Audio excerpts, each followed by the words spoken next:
नमस्कार दोस्तों, आपका फिर से स्वागत है हमारी इस नई वीडियो में। दोस्तों, कुछ ज्ञान की बातें कर लेते हैं उच्चारण से पहले श्लोकों के।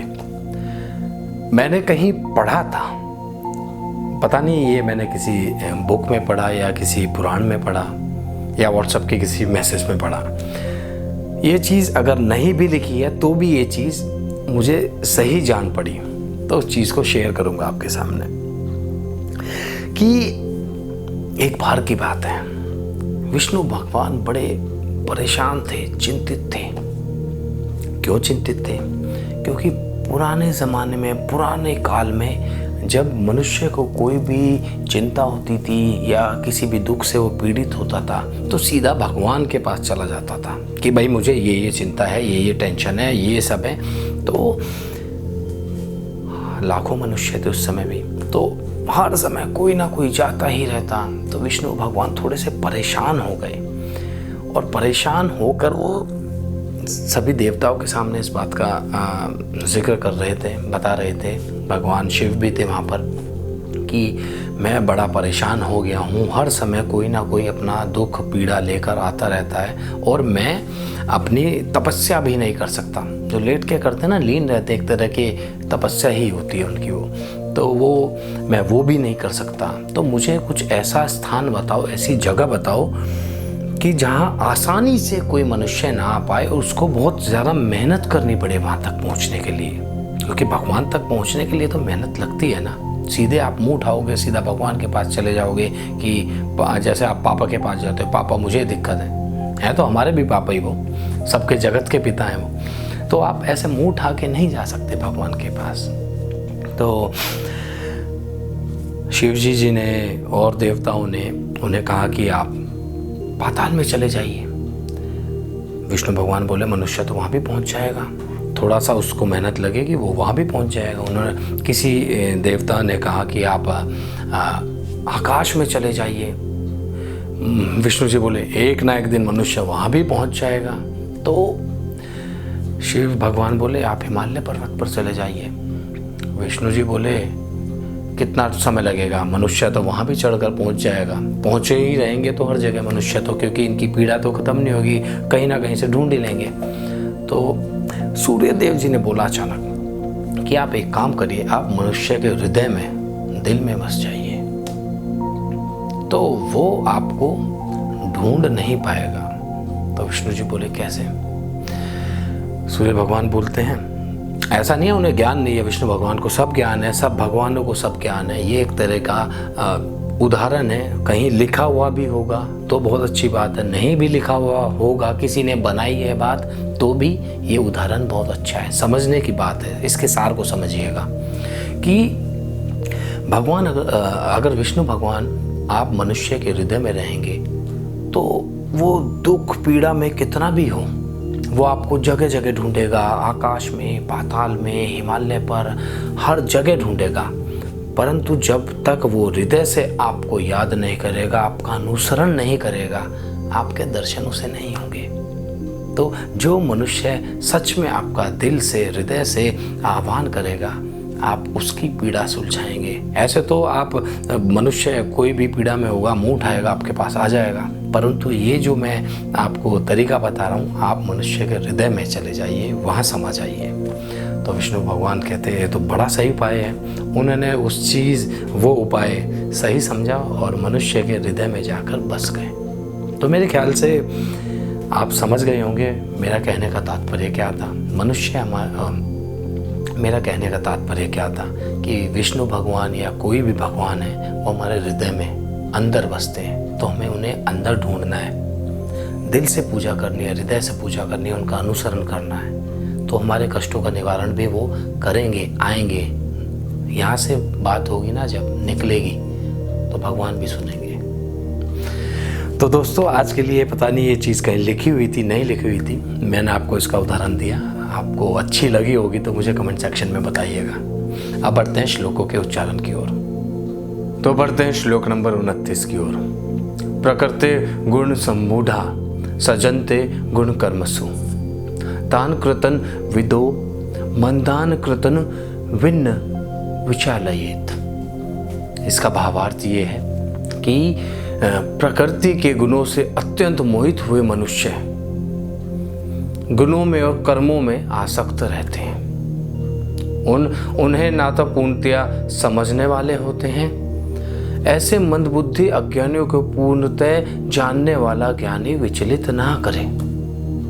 अब इसका तात्पर्य समझा देता हूं एक बार आपको।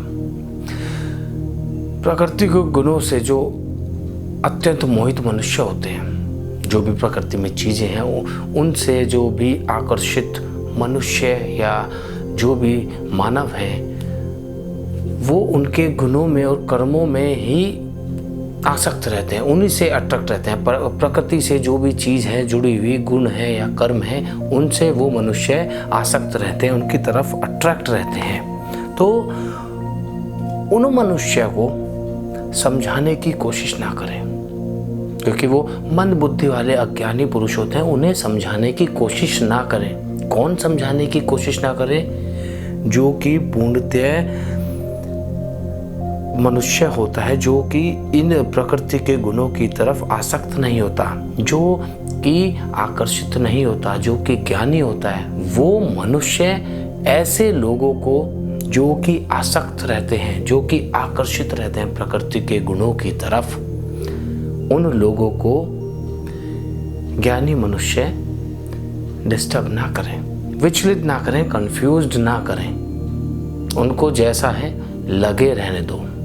कभी ना कभी तो जो उनका प्रोसेस होगा, भले ही वो अपने आप को कंट्रोल करने की कोशिश कर रहे हो, ज्ञानी अज्ञानी मनुष्य, मंदबुद्धि मनुष्य है, तो ज्ञानी पुरुष उन लोगों को डिस्टर्ब करने की कोशिश ना करें, उन्हें विचलित ना करें। तो बढ़ते हैं श्लोक नंबर 30 की ओर।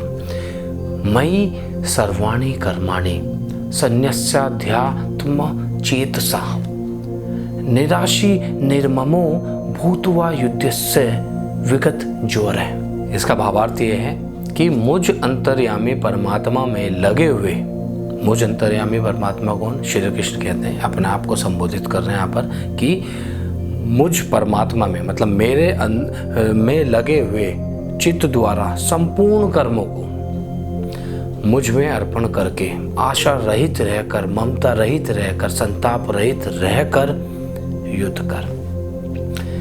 इसका तात्पर्य यह है कि श्री कृष्ण कह रहे हैं अर्जुन से कि तू मेरे अंदर अपना मन लगा, मुझ में अपना सारा चित्त लगा, सारा का सारा मन मेरे अंदर मेरे लिए समर्पित कर दे। अपना जो चित्त है, मन है, और उसके द्वारा संपूर्ण कर्मों को भी मुझ में ही अर्पण कर दे। बस तू आशा रहित होकर, ममता रहित होकर युद्ध कर। आशा मतलब फल की इच्छा मत कर, किसी से मोह माया मत रख, किसी के भी प्रति आकर्षण मत रख, किसी भी चीज़ के प्रति आकर्षित मत हो। तू ये सब चीज़ छोड़कर मेरे में विलीन हो जा और युद्ध कर। तो बढ़ते हैं श्लोक नंबर 31 की ओर। ये मे मत मिदम नित्यमनुतिष्ठन्ति मानवा श्रद्धावन्तो अनसूयन्तो मुच्यन्ते ते अपि कर्मभिः। इसका भावार्थ ये है, कृष्ण जी कहते हैं अर्जुन से कि जो कोई मनुष्य दोष दृष्टि से रहित और श्रद्धा युक्त होकर मेरे इस मत का सदा अनुसरण करेंगे, वो संपूर्ण कर्मों से छूट जाएंगे।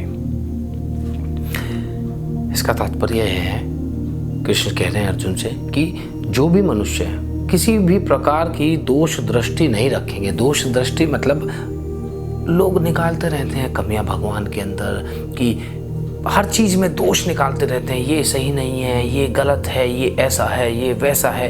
वो सब चीज़ें छोड़कर फुल फोकस होकर अपनी श्रद्धा मेरे प्रति लगाएंगे, तो और लगाकर इस तरह की श्रद्धा रखकर मेरे लिए अनुसरण करेंगे, वो मनुष्य संपूर्ण कर्मों से छूट जाएंगे।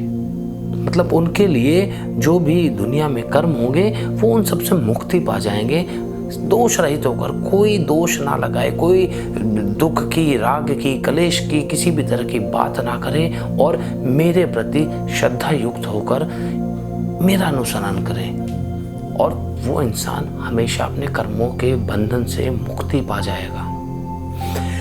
तो बढ़ते हैं श्लोक नंबर 32 की ओर। ये तो मेद भयुसुयंतो नानुतिष्ठन्ति मे मतम सर्वज्ञानम विडामूढ़म स्थान विद्धि नष्टान चेतस। इसका भावार्थ ये है, परंतु जो मनुष्य, श्री कृष्ण फिर कहते हैं अर्जुन से कि परंतु जो मनुष्य मुझ में दोष रोपण करते हुए मेरे इस मत का अनुसरण नहीं करेंगे। तात्पर्य है कि जो मनुष्य मुझ दोष निकालते रहेंगे और हर समय राग द्वेष करते रहेंगे, कमियां निकालते रहेंगे, रोते रहेंगे, हर समय दुख की बातें करते रहेंगे, हर समय अटैचमेंट की बातें करते रहेंगे, मेरे इस मत का अनुसरण नहीं करेंगे जो कि मैं उन्हें बताना चाहता हूँ, जो कि उन्हें समझना चाहिए, ऐसे मनुष्य का जीवन ना नष्ट हुए ही समझो।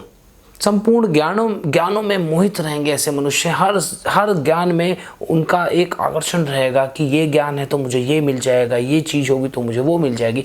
ऐसे मनुष्य को तू नष्ट ही समझ अर्जुन। समझ गए होंगे इसका भावार्थ मेरे ख्याल से। तात्पर्य भी मैंने भावार्थ के साथ ही जोड़ते हुए बता दिया आपको। तो दोस्तों आज के लिए इतना ही। तो मिलेंगे अगले एपिसोड में नए श्लोकों के उच्चारण के साथ। तब तक के लिए राधे राधे।